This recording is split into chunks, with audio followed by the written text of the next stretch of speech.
Hello everyone, this is Huddle Up. I'm Majewski, and today we have our special guest today, Coach Cam. This is Huddle Up, and we'll be back after this.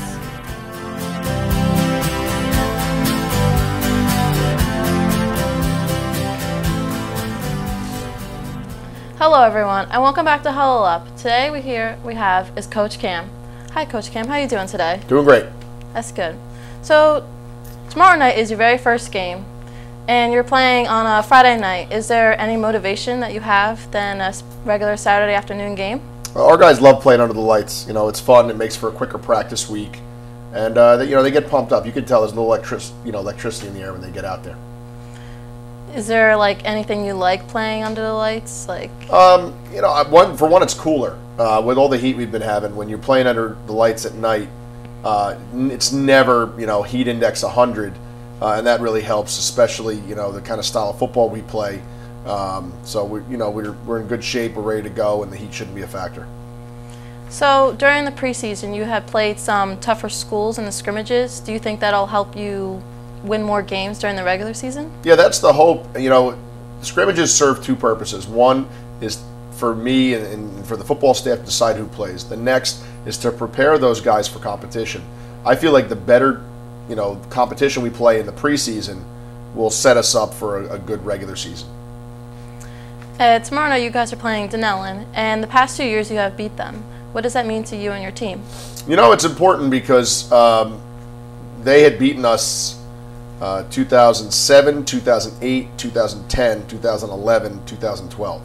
So they had our number, and we did our homework on them, and the last few years we've done a nice job preparing for them. And our guys are really comfortable playing them now. And also last year, Denellen lost 2 games to you, one in the regular season and one in the state championship games. How does it feel to beat them twice last year? Well, we were their first loss. And I always tell the guys, for game 1, you have no idea what the other team's like. You have no idea what you're like. You don't know what your record's going to be. So by getting that first win, it was important because they gave us a lot of playoff power points the way the state runs it. So it was a huge game to get first game. And what are the practices like on game week? Well, the way we set it up, on Mondays there's JV football, and the varsity will watch film, they'll work out, they'll run, we'll prep for our next opponent. On Tuesdays it's a work day. We do defense first. We do a lot of defense on Tuesdays. We defend our opponent's base attack, and we do a base offense. On Wednesdays we do offense first, and we spend a lot of time on our offensive attack against their defense, and we do our defensive variations.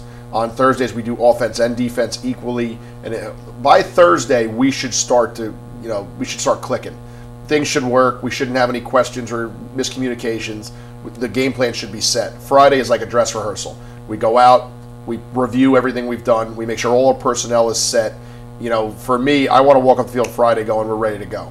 And then Saturday, as I tell the guys, should be about showing up and playing and having fun. There should be no thinking. Do you think that the practices are a little bit tougher during game week? Yeah, because there's a lot of pressure, and you could tell this week, when you have a month of preseason, there's a feeling of, well, I have time to get this right. When you have a game week, you don't have a lot of time. It's sort of like when you have an in-class test, and you have those 40-some minutes to do it. When you have a take-home essay, I'm an English teacher. I give a kid a take-home essay. He's got a week. I know he's doing it the night before, but there's not a lot of pressure on them. When we have game week, and we conveyed it to the young guys the other day, fellas, you don't have the time to move slowly. There is no really there's no time for a lot of mistakes, and the pressure is increased. But you see a little better performance too with that pressure.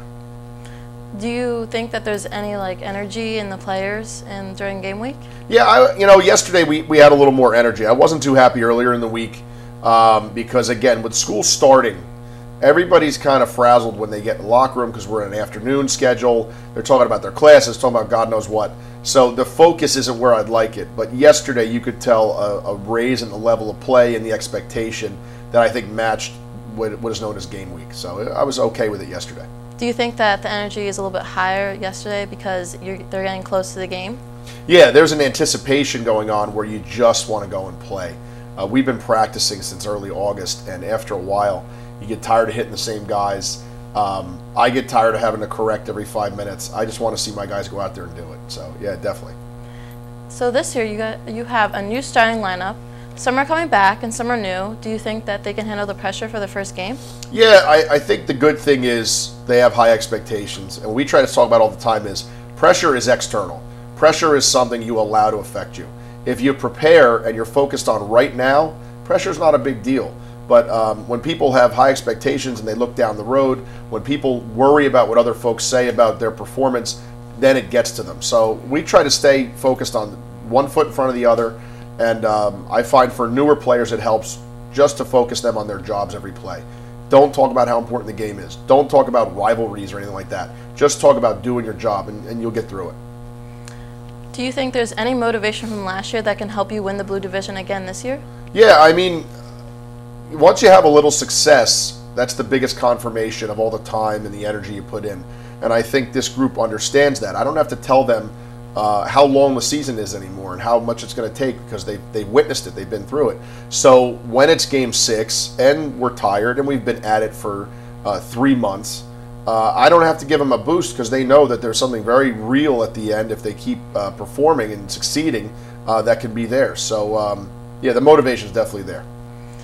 What are some of the goals that you have for this first game? We want to protect the football. We don't want to give our opponents more possessions. Really, all we focus on in a game is possessions. If you and I are throwing darts, and I throw 3 darts and you throw 3, it should be a pretty equal game if we're the same skill. If I get an extra throw, I'm throwing 4 and you throw 2, I should win. So what we try to preach to our guys is, let's take the ball away from the opponent. Let's never give it back to them with a turnover. Let's make the most of our possessions. So we try to keep the game small and focus on that. And if we can do that Friday night, we should be okay. So there is some history between Denellen and Spotswood. Do you think that'll make like a good game? Yeah, our guys like to play them. We get up for it. You know, they play a really interesting style of football. And I've seen teams come undone when they play Denellen because they aren't comfortable. They don't like it. And so it's sort of like a kid in class who doesn't like the subject. They tune out. Our guys are the opposite. We tell them, here's how the game's going to be. We've been prepping for it for 3 weeks. And enjoy it and embrace it. And look, if they get you a couple plays and they push you back and get some yards, you got to roll with it and be okay. You can't allow a momentary success on their part to derail the overall focus. As a coach, what do you do to prepare for the game? Every Sunday morning, I'm up at 7 a.m. I work from 7 to 1 on the computer with the other team's film. And basically, I break down everything they've done this year. I'll look at last year and the year before, and we'll get a history of them on offense and defense. I'll make clips and compilations for my players to watch. I'll email my coaches a tentative game plan for the week and a schedule of what we're going to do, what we're not going to do. So that's Sundays from 7 to 1. On Mondays, when the team comes in, we watch film, etc., like I told you. Then my coaches, after the JV game, stay with me. I get them a bunch of pizzas, and we sit around from 5:30 to 8:30. Watching all the film I already watched on Sunday, talking about the adjustments we're going to make. So this way, everybody's on the same page. So when we take the field Tuesday, everybody knows what's expected. Everybody knows what we're going to do, and there's absolutely no indecision. Do you think that watching clips and film helps like your team know better plays? Oh, without a doubt. I mean, we pride ourselves on preparation. And we tell our guys, all you can control is preparation and effort, desire and details. So if you know what to expect and you're prepared and you want it, you should be okay. I don't worry about talent or anything like that. So our guys will have clips on their phone of their opponent's 3 best run plays. They'll have clips of their defensive alignments. So you could, in between classes, stand there in the hall after you get your books and look at, okay, here's what I'm going to defend today. Oh, here's how they line up. I understand. And then when they get on the field, it should be, you know, like clockwork because they've already seen it and they're immersed in it, and it really helps a teaching tool. Do you have any traditions that you do before the game? We have our pasta dinner the night before with the cheerleaders, which is great. The guys look forward to it. It's a chance to get together, just sort of relax and eat together. And then in the mornings on a game day, if we have a Saturday game, the guys come in early. Everybody has their own little rituals, but we always have the same routine before a game so people get used to preparation, and that just helps everybody kind of focus on the task at hand. All right, so we're going to take a short break, but we'll be back shortly after this. This is Huddle Up. We'll be right back.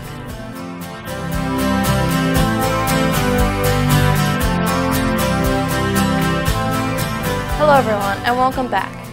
This is Huddle Up, and we were going to continue with our interview with Coach Cam. When you're at home, do you still think of ideas for the game? Yeah, I mean, my wife is great because she puts up with me. I'll get home typically 7:30 on a practice night.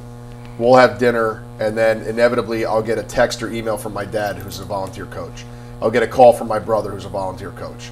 And so she knows that generally from after dinner till 9 o'clock, I'm going to be doing something football related. But it's all part of the process. And the nice thing is by Thursday, I don't need to do any of that. I come home, eat dinner, watch TV, hang out, be a normal person. But generally speaking, from Sunday to Wednesday, it is all about the next game, and that's all I do. How is Louis Vaca a key to the Spotswood's defense and offensive line? Louis is a very talented football player, but he has worked at it, you know. Okay, he's big, he can run, all that good stuff, but he's done the camp circuit in the summer working with college coaches. I think he set a higher standard for himself this year.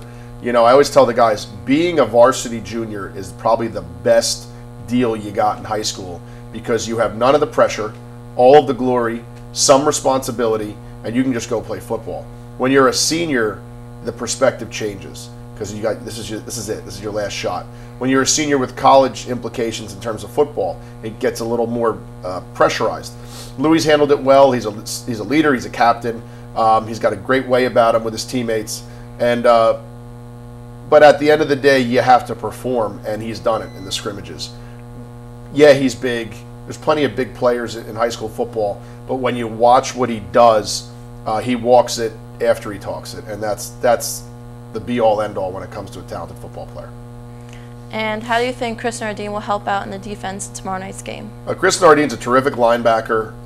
He is really fast. He's a great tackler, and he's hungry. You know, last year he played 6 games. He had an injury. He stuck with it. He had a great off-season, and we've set it up so Chris can just tackle everybody. It's kind of like baseball. If you're good up the middle, you should be okay on defense, and he'll be sitting there in the middle on our defense just rocking everybody who comes his way. So I'm very excited for Chris this season. On game week around the school, do you see that students and staff are fired up for the game? Yeah, you know, it's really nice being here since 2008 in the building. You could feel the energy increase, and when we're successful, boy, the support is outstanding, and people are asking, hey, who do you have, and what do you think, Coach? And the students are into it. We have great fans, and people come out and support us. And I just love on Fridays when our guys are in their jerseys and their friends are wearing the opposite jersey. There's an energy level on Fridays that makes it very exciting. Do you want a big crowd to come out to the game tomorrow night? Yeah, we need our crowd to travel. And Denell's not that far away. And, you know, I know everybody loves to go see the winter sports here, but there's nothing like seeing a Friday night football game. There's nothing like Saturday afternoon football here. And especially when we're on defense. The more noise and craziness we get when we're on D, the better. So in 2012, you lost to Denellen by 1 point, beating them in 2013 and 14. Is there any expectation for this year? Well, we try to tell the kids that every year is different. And I told the guys this yesterday. No matter what the projections are, no matter what people say about you going into the season, it doesn't mean anything. And I always say this, reporters they're writing articles for a reason. That doesn't mean they're coaching or they're in the game or they know what's going on. So regardless of whether we've had success about them recently, we have to go out and execute Friday night. We're not worried about the past. So you said that there might be a little bit of pressure on the players. Do you have any pressure on yourself? Every year in the off season, I kind of reevaluate what we did and resolve to change some things, to add some things, to take away. And, you know, honestly, no. Like, we won the division last year. Great. We were 2-3 in the middle of the season. You could have said, well, we were in trouble. But these guys hung with it. We had a great end of the season and won the division. So all that tells me is if we prepare and we stick to the plan, we'll be successful in some capacity. I don't sit there and go, now we got to win it again. Well, I mean, my job is to get these guys ready to be successful. So if I do that well enough, we'll win something. So yeah, I try to keep it light and enjoy it. And every day I go to practice, I enjoy it. I love working with this group. I'm not tired. I'm not worn out. It gets better every year. Is there anything that you could tell us, something about yourself? When I'm not doing football, I teach myth and media, which hopefully you take. And it's a great course, and we have a lot of fun with it. You know, other than that, when I'm not doing football in the off season, I'm spending time with family, and you know, I'm just a regular guy. You know, if I met you in ShopRite, I'd say I'm an English teacher, and football's my hobby. All right. Well, thank you for coming out today. We enjoy you having here, and we will see you next week. Awesome, I'll be there. This is Huddle Up, and thank you for watching.